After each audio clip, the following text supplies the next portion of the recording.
Welcome to the Diabetic Mogul podcast. In this podcast, we offer standard and recommended practice of not only managing your diabetes well, but how you can get involved in advocating for proper access to healthcare.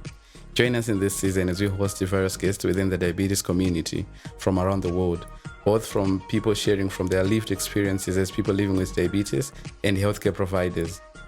I'm your host, Tino Tendazigid, a patient advocate, a Toastmaster, and a financial intelligence expert with the vision of empowering, educate, inspire the diabetes community in the best way I know how. And to do this, I write articles as a way to pay it forward and host a podcast. And I encourage you all to get involved, get engaged, and come up together to create the change that we need.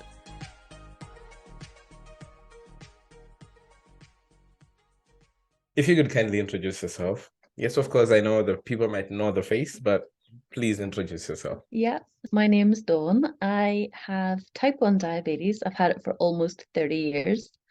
I work as a midwife. I'm mother to 4 sons aged between 18 and 24. And I'm currently in the process of writing up a PhD in pregnancy and type 1 diabetes. And I do a fair wee bit of advocacy work here in Northern Ireland and further afield as well.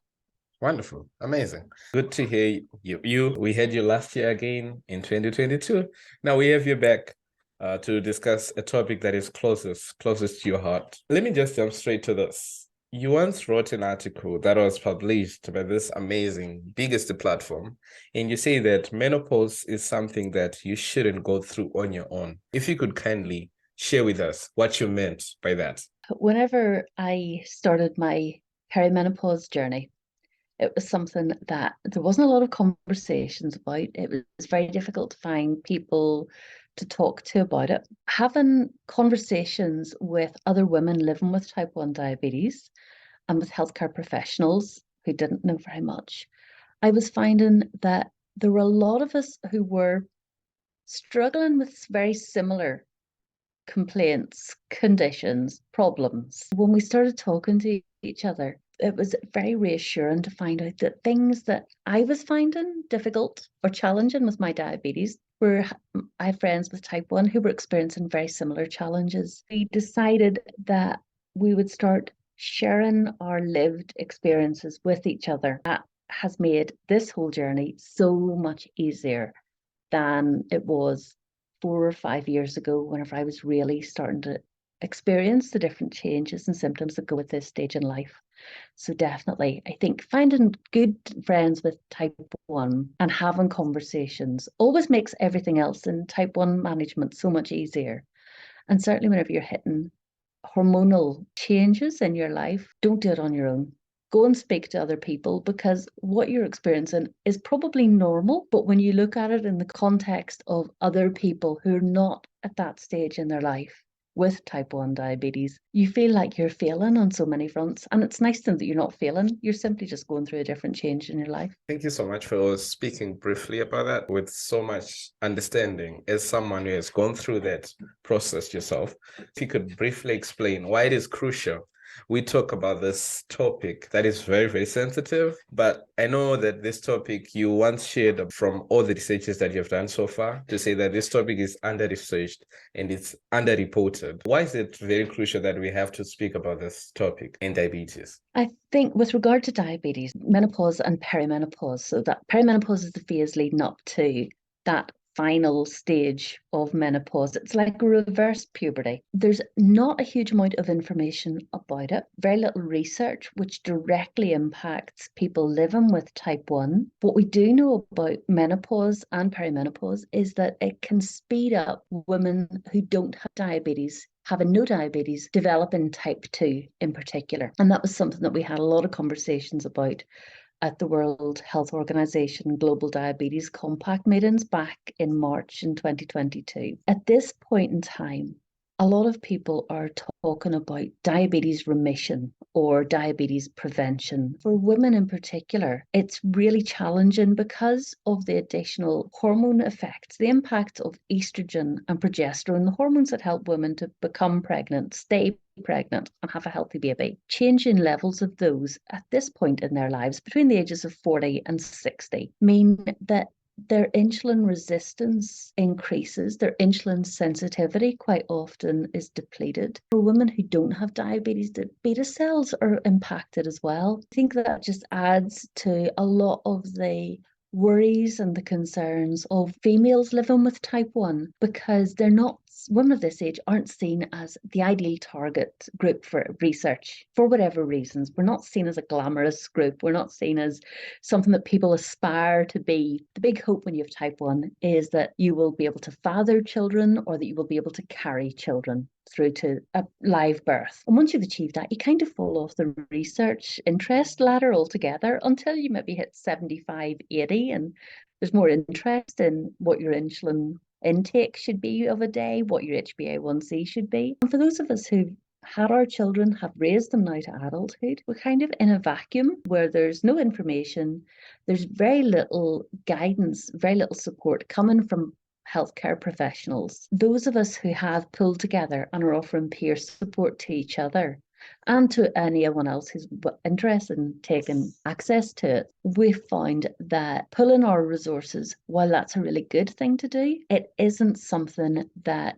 is answering all of the questions that we have. We're basically answering questions from lived experiences, things that we've tried, things that have worked, things that haven't worked so well. But anyone who is born with XX chromosomes is going to go through menopause at some point in their life. Having a bigger volume of research and wealth of stories for those people to be able to follow through and find the additional support would be really helpful, really useful, because it does make it less lonely, and it explains so much of what's going on with glucose readings in particular, and the amount of insulin that you're requiring at this point in your life. And until our healthcare professionals become as upskilled as we're becoming, we're really trying to work our way through the dark on this. And it is important because it doesn't matter which country in the world you're born in. If you're XX chromosomes, you are going to have periods, you're potentially going to become pregnant, potentially going to go through menopause as well. The fact that it affects 50% of the population, that's a lot of people to take into account who are just not being considered by reason at this point in time. This triggered me. With what you say, does that mean, this is just a yes or no question, does that mean that there are a certain number of people that may not even go through menopause? Yes, if you're male, you won't go through menopause. Of course, like for females, right? Because it's a natural phase. It too, almost every woman has to go through this.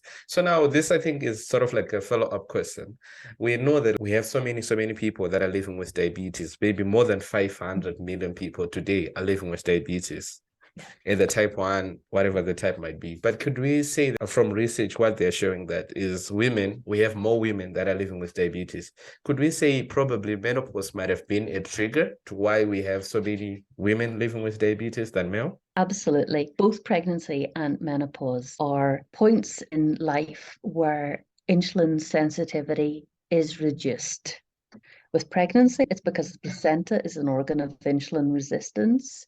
With menopause, it's because the changes in estrogen and progesterone cause increased insulin resistance and impacts the effect of insulin within your body, so that your body isn't able to use the insulin that women without diabetes naturally produce anyway. Simply, women who have had gestational diabetes in a pregnancy are more likely to develop type 2 diabetes. They have a slightly lower risk of developing type 1 diabetes whenever they hit menopause, but they still have that potential.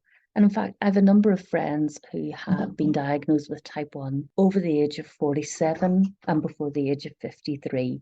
And a big part of that is potentially the impact of that reduction in estrogen and progesterone triggering the depletion of beta cell function. She explained it so well. You mentioned there's perimenopause. There's so many things I've studied before we had to sit down to discuss about this topic. What are the first signs and symptoms to say that, hey, this person, not just about the age. To some people, they might get on these stages quite earlier. There are a vast number of different signs and symptoms of perimenopause. Commonly reported ones that you'll hear women who don't have diabetes talking about are changes in their mood, changes in the frequency of periods, changes in the length of a period, how many days bleeding there would be. It can be becoming lower mood, depression, anxiety, For people with diabetes, those happen anyway because blood glucose fluctuations, you know yourself, whenever your blood glucose goes up higher or a bit lower,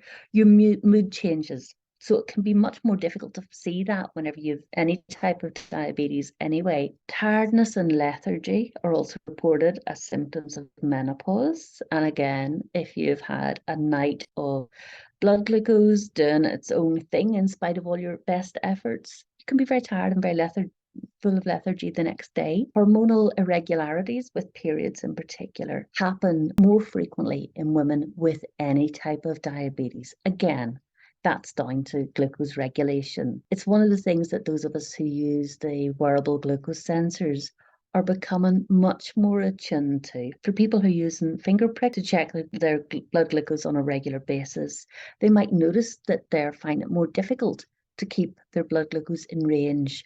Either they'll be going very low or very high. Again, because we're all quite different, and we know that there are differences even within people with type 1 as to how stress impacts them, how different temperatures of weather affect them. But the common signs that go with the menopause, perimenopause phase, be changes in body temperature. For myself, one of my first symptoms was I felt like I was hyposweating. You know, you get down to like about blood glucose of about 2, and you can just feel your back, your face, your neck, everything is just damp with sweat from your body. With myself, I felt like I was having a hypo, but whenever I checked my glucose levels were completely normal. I was waking up during the night. I felt like I was on fire. I was absolutely soaked with sweat.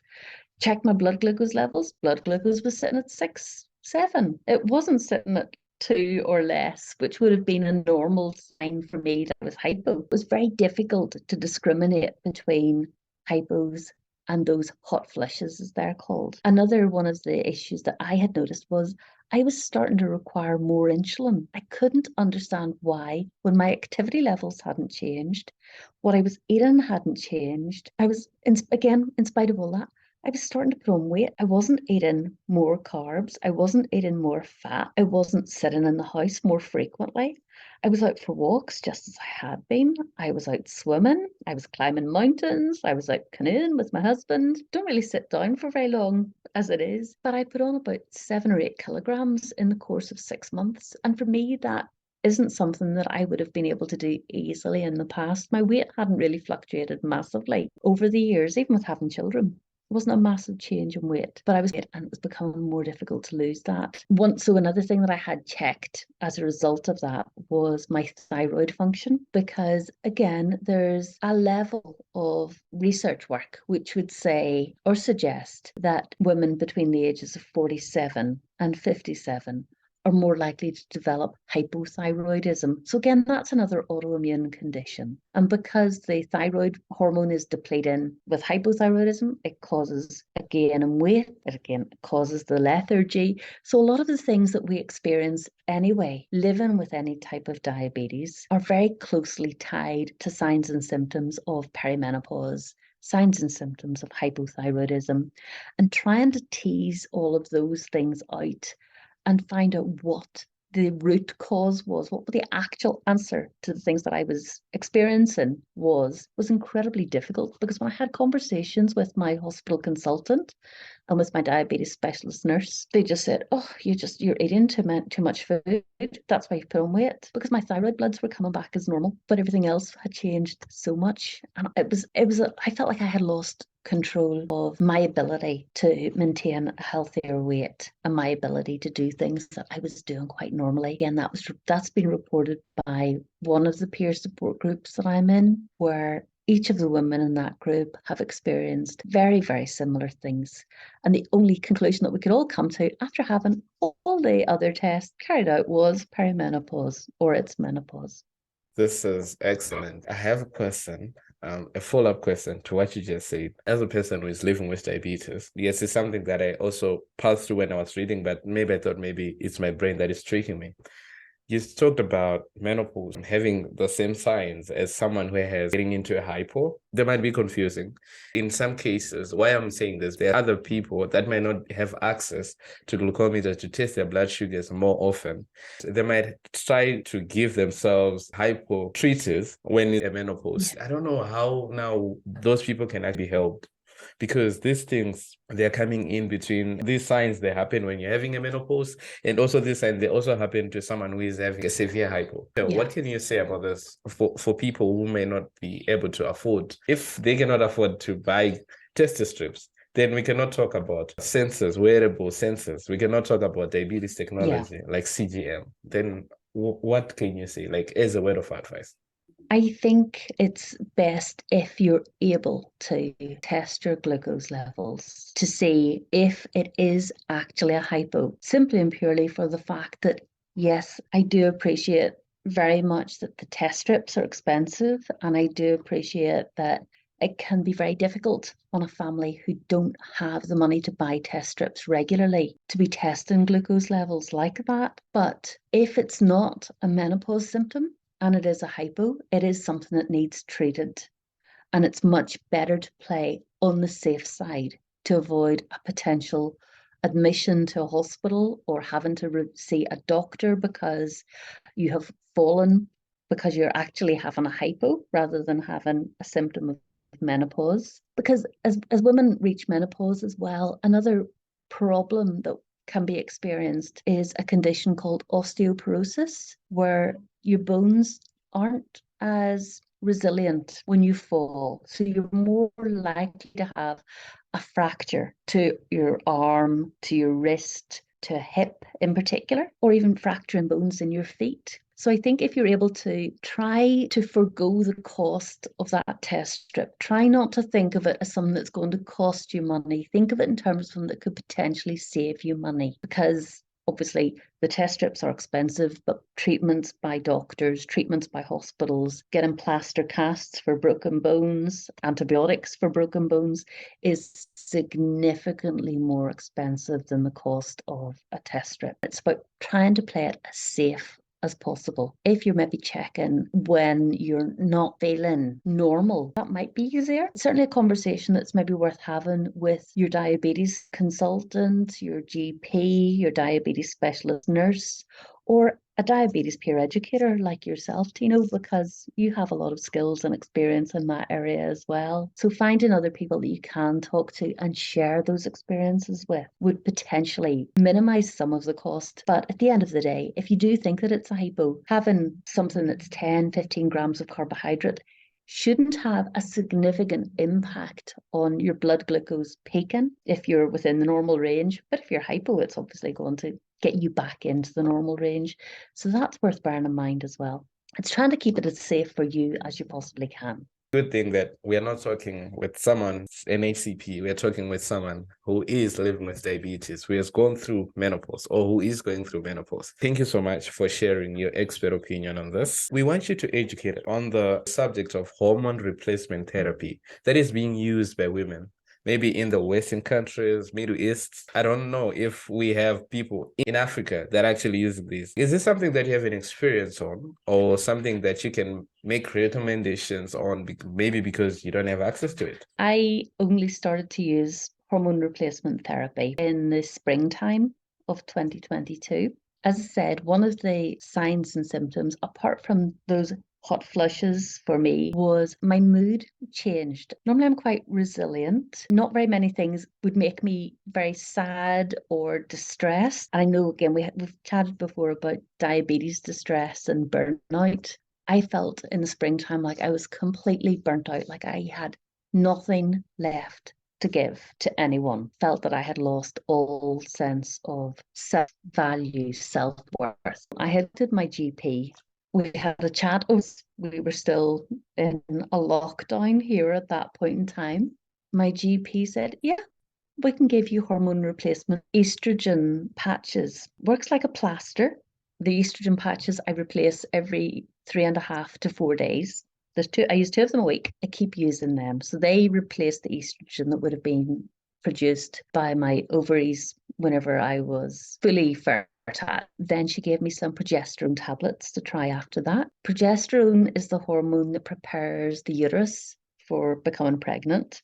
Not something I'm planning to do anytime soon or ever again in my life, but you take the progesterone, then you stop taking it. So you take it for 2 weeks, stop it, and take for 2 weeks, then start taking it again. Some of my friends are using gels, creams for the estrogen administration. Some of them are using a combined estrogen progesterone contraceptive pill because it has the same levels of those hormones in it. That helped a lot with my mood. It helped me not to feel as distressed. It took away the feeling of being burnt out very, very quickly. Other friends have tried hormone replacement therapies and haven't become much more insulin resistant whenever they were taking the progesterone in particular. But that's one of the things that progesterone does. It does make you more insulin resistant. Or they found that the estrogen therapy wasn't working for them. So they tried eating different foods. So some of them have stopped eating any meat. Some of them have started to eat more tropical fruits. So these are fruits that, yes, I know grow abundantly where you live. They don't really grow here in Ireland, where, yeah, we do a great selection of potatoes and carrots and vegetables like that. Food like yams, we can't grow. It's not warm enough. Food like papaya, we can't grow. Food like passion fruit, we can't grow. These women were buying fruit like that from the supermarket, buying more watermelon, because a lot of those tropical fruits are higher in a thing called phytoestrogens. So it's an estrogen that's produced naturally by the plant, by that fruit itself. They found that making those changes to their diet have helped manage a lot of the problems that they'd been having with regard to menopause as well. For them, those natural hormones have been as effective as I've found the artificial hormones or the synthetic hormones that I've been taking.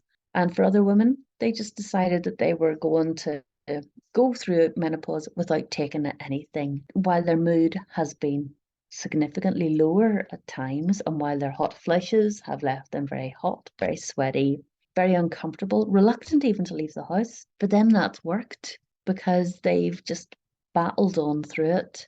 So it's very much a personal approach. It's very much like when you've got type 1, how you treat. Everybody has different therapies for treating hypos. Everybody has different ways of managing high blood glucose. Some people will go for a run to reduce their glucose levels. Some people will do a lot more housework to reduce their glucose levels. Some people will take extra insulin.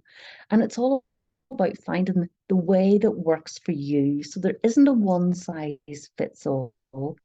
Yes, while the hormone replacement therapy has worked for me, it hasn't worked for some of my friends living here in Ireland or in the UK. While I have found it very beneficial, I'm not entirely sure I would recommend it to everybody because it isn't a one size fits all. And I think that's worth remembering. Bravo. Something that I found out when I was reading, for people that are using the hormone replacement treatments, it sort of interferes with the nominal glucose levels. Fortunately, for people that are using the sensors, wearable sensors, it can actually help to track those changes. But then what would you recommend to so many people? Because I know there are a lot of people, they do not have access to these wearable sensors, or they are not even yet on their markets. What can you say to them? How can they find these HRTs useful if they do not have access to these wearable sensors? I think if you're able to access the hormone replacement therapies, that's the synthetic estrogen and the synthetic progesterone, and you find that it reduces the hot flushes, you find that it improves your mood, you find that it helps to replace some of the confidence that you've lost in your own ability to do things. Your glucose levels are going to come as a second to that because it's more difficult to manage your glucose levels whenever you're not in the right place in your own head. So if you're feeling down, depressed, burnt out, the first thing that goes is your glucose management. If you're feeling in a much happier place, life seems to be going well for you, you're feeling more confident in yourself, automatically take more autonomy and authority over your own glucose levels as well. And again, that doesn't matter whether you're using the most advanced technology, the hybrid closed loops, or whether you're finger pricking 3 or 4 times a day. You're not going to finger prick 3 or 4 times a day if your head is in the wrong place, if you're feeling burnt out, and if you're distressed. And in the same way, people will take breaks from hybrid closed loop therapies because they just cannot cope with the weight and the burden of those numbers. So I don't honestly think that it matters what you're using for the management of your diabetes. In that sense, what does matter is that you are happy with what you're using and that you're feeling confident enough in your own ability. None of us have our blood glucose levels at 100%, 100% of the time. We all have fluctuations on a day-to-day basis. And that's so many things that will impact that as well. It's not just hormone levels, but if you're in the wrong headspace, you're feeling down, you're feeling depressed, it's the first thing to go. And I know, again, it was one of the things before I started on the HRT that I was becoming very reluctant to look to see what my glucose level readings were because I was so uncomfortable with them. And again, I just felt like it was another part of my life that I was failing in. So it wouldn't have mattered whether it was finger pricking, it wouldn't have mattered if it was flashing the Libre. All of those things were irrelevant. Thank you for sharing your lived experience as a person who is going through the stages. And I know that it would be motivational or encouraging to people that will also go through the same stages. From all that you have said, what kind of support is required by people who are going through this menopause stage? Yes, I know that you mentioned that they should find, it's something that people should not go through on their own. They should find people that are also going through the same stage. But it might be difficult. But what kind of support do these people require? There are a number of us within the diabetes community who have written about our menopause experiences online. So Renza Shabelia has written about menopause in the past. Annie Cooper has written about menopause. Sarah Gatward has written about it.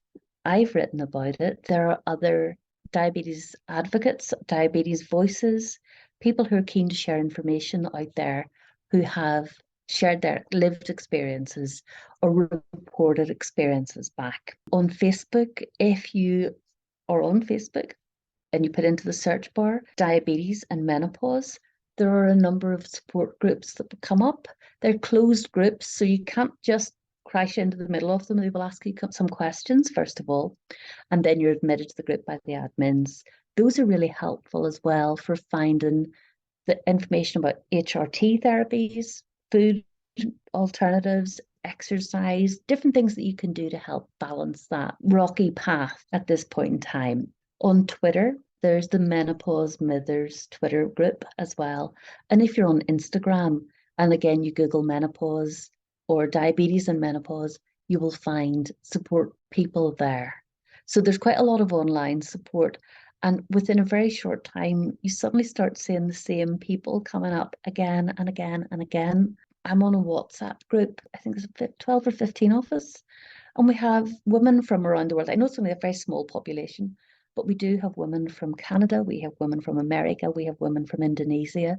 And I think it's really good because we've got a lot of different cultures now coming into it and women with experiences of living in different countries who are able to share what they have found works for them and what's available as well. But it's opening up conversations and it's given each of us within that group a bit more confidence to be able to have the conversations with our healthcare professionals as well as with each other and with the wider type 1 and type 2 community. Thank you so much for your recommendations, practical advices, even for all the people that you have to for reference. You can also search about these things and all there's links that people have to go to search if they are going to need help or require any support. So thank you so much. They're going to find this amazing, useful. It's a very sensitive topic, but thank you so much for all that you've done. If you could share with us your last words. I think it's really important to remember you will never be the first person to experience any event in your life as someone living with diabetes. There will be other people out there who have similar experiences. They won't have exactly the same, but they will have similar experiences. There's a lot of power in the diabetes community. There's a lot of peer support. There's a lot of learning that we can do from each other. And the more willing we are to speak to each other and to share our personal experiences, the richer the information that we have to draw on will be. Share your experiences and find other people to go and talk to. don't do it on your own, as Tina was asking me at the start. Find your tribe and love them hard. I think is one of my favorite things on this one. And certainly for menopause, that is so important as well. Thank you so much. This was amazing, amazing, amazing.